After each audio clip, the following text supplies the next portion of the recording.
Bismillahirrahmanirrahim. Assalamualaikum warahmatullahi wabarakatuh. Waalaikumsalam. Alhamdulillahi rabbil alamin. Wassalatu wassalamu ala asyrafil anbiya'i wal mursalin. Habibina wa syafi'ina wa qurrati a'yunina wa maulana Muhammadin sallallahu alaihi wasallam wa ala alihi wa sahbihi ajma'in. Amma ba'd. Rabbi shrah li sadri wa yassir li amri wahlul 'uqdatam min lisani yafqahu qawli. Ya Fattah iftah lana ya Alim alimna. Jamaah salat subuh Masjid Jannatul Na'im. Yang semoga semuanya selalu Allah muliakan. Semoga semuanya Allah selalu berikan keberkahan dan kemudahan. Allah mudahkan segala urusannya, Allah panjangkan umurnya, Allah sehatkan badannya, Allah luaskan rezekinya, dan anak-anaknya keturunannya dijadikan keturunan anak-anak yang saleh dan salihah. Amin ya rabbal alamin. Jamaah sekalian dimuliakan Allah Subhanahu wa taala. Sebagaimana yang kita ketahui, kita masih berada di permulaan daripada tahun baru, pergantian tahun dari 2022 menuju 2023. Dalam hal ini Al-Imam Ibnu Athaillah As-Sakandari berkata dalam hikmahnya, "Man asyraqat bidayatuhu asyraqat nihayatuhu." Yang artinya, kata Al-Imam Ibnu Athaillah As-Sakandari dalam kitabnya yang sangat fenomenal, yang sangat masyhur, Al-Hikam Al-Athaiyah, beliau berkata, "Man asyraqat bidayatuhu asyraqat nihayatuhu." Siapa yang permulaannya gemilang, permulaannya bersinar, maka akhirnya pun akan gemilang. Maka dalam hikam ini Al-Imam Ibnu Athaillah As-Sakandari memberikan nasihat kepada kita untuk memulai segala sesuatu dengan hal yang baik, dengan hal yang bagus. Karena sesuatu yang dimulai dengan hal yang bagus bisa dipastikan akhirnya juga akan bagus. Langkah yang baik itu adalah setengah daripada kesuksesan. Walaupun sebaliknya itu tidak pasti terjadi. Tidak pasti orang yang awalnya buruk akan berakhir dengan buruk. Tidak juga. Tetapi awal yang baik lebih menjamin akhir yang baik ketimbang awal yang buruk. Maka dalam konteks permulaan tahun, permulaan daripada pergantian waktu, maka marilah kita mulai pergantian waktu ini atau awal tahun ini dengan sesuatu yang bagus, sesuatu yang indah, sehingga akhir daripada tahun ini atau proses setahun-tahun ke depan kita beramal, kita berbuat, semuanya juga menjadi indah. Maka orang ketika awal tahun banyak melakukan resolusi. Resolusi itu artinya tekad, keputusan, target apa yang harus ia capai setahun ke depan ini. Kalau perusahaan, tempat-tempat bisnis, mesti targetnya duniawi. Harus mencapai keuntungan sekian, harus mencapai popularitas seperti ini, harus punya capaian program seperti ini dan seterusnya. Tapi bagi kita, orang-orang yang concern dengan akhirat, yang beriman kepada Allah Subhanahu wa taala, tentunya targetnya bukan hanya yang duniawi, tapi justru kita harus lebih concern dengan apa yang menjamin kebahagiaan ukhrawi.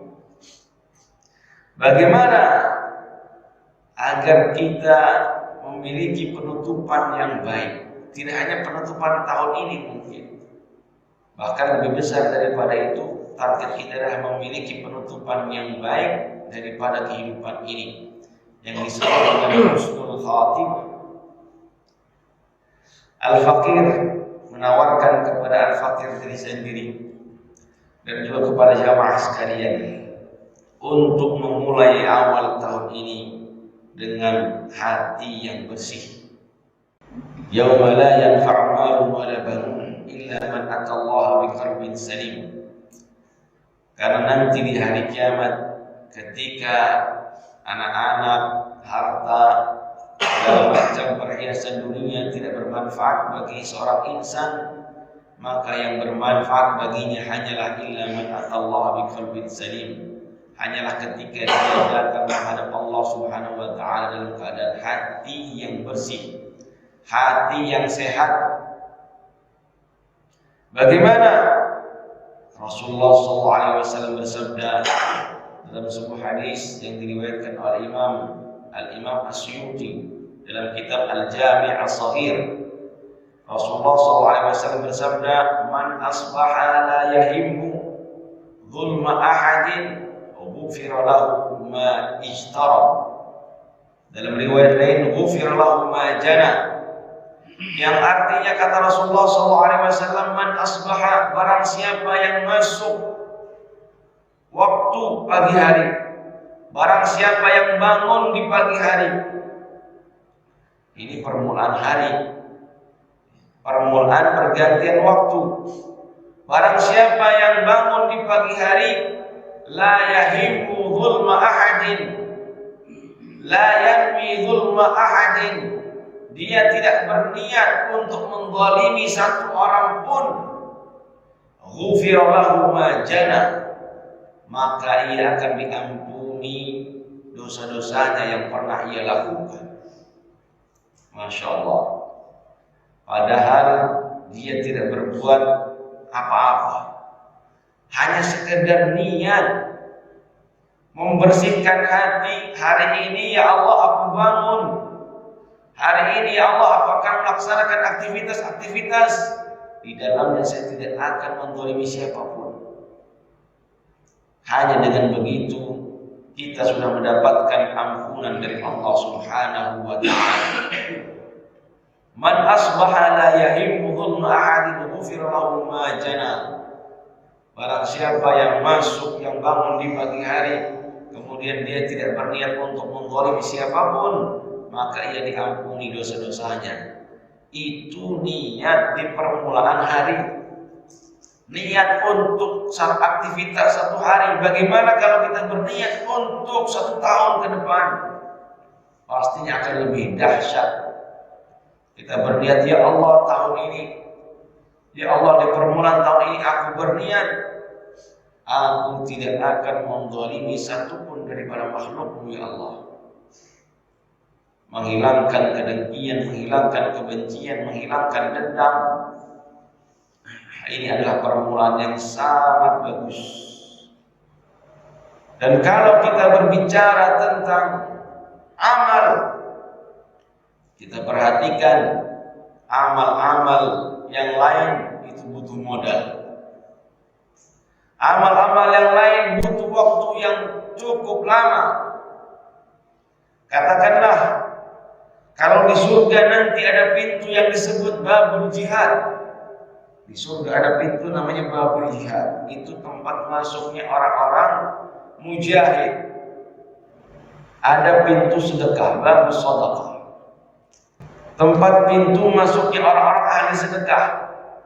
Ada pintu babul shalah, tempat pintu masuk surganya orang-orang yang ahli salat. Ada babul rayyan, pintunya orang-orang yang ahli puasa.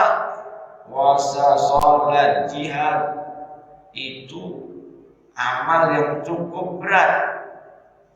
Jihad berat, salat butuh waktu, puasa dan sebagainya. Tapi ada satu pintu surga yang masuknya itu bisa dikatakan tanpa modal. Dia nggak perlu ngeluarin uang, dia nggak perlu meluangkan waktu, nggak perlu pakai tenaga.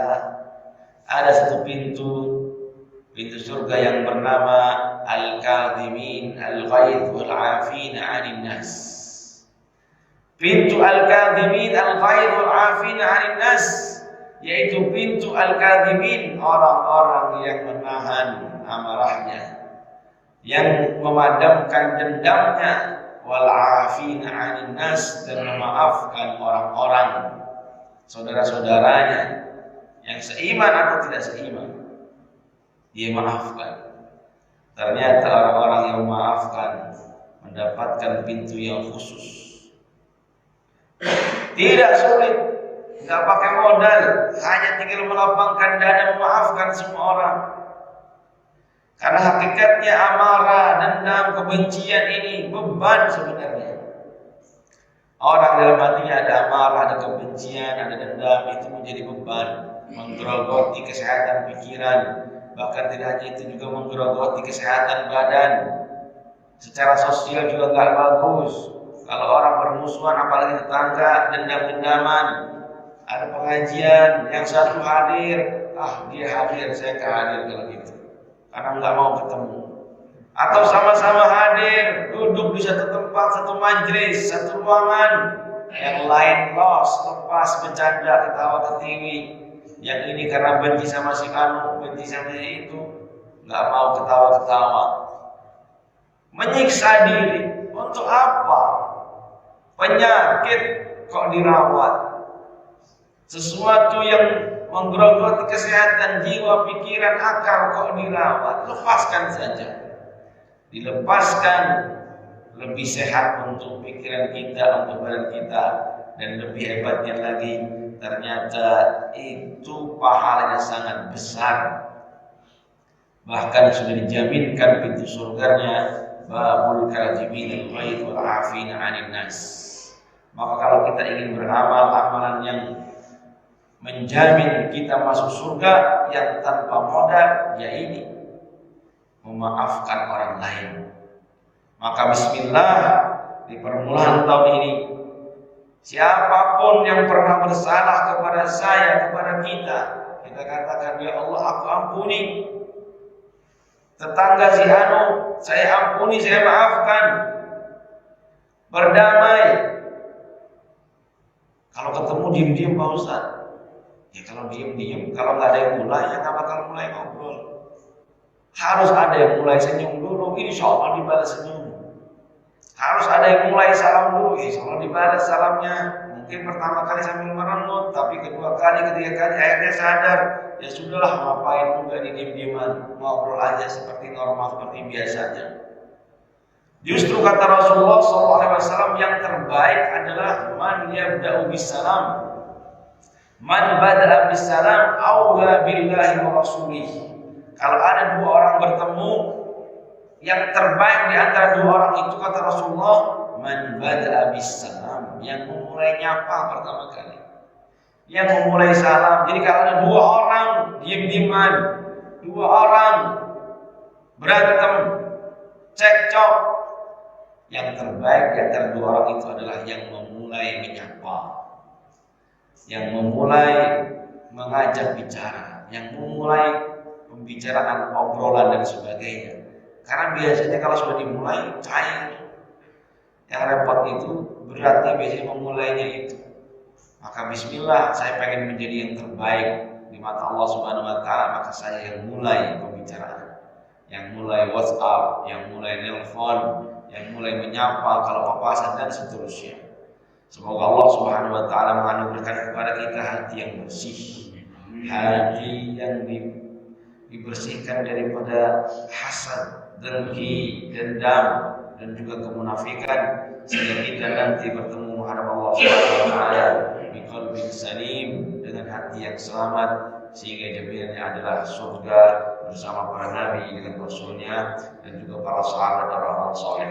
Ala hadhihi niyyah wa ala kulli niyatin salihah ila hadratin Nabi Mustafa Rasulullah sallallahu alaihi wasallam. Al-Fatihah. A'udzu billahi minasyaitonir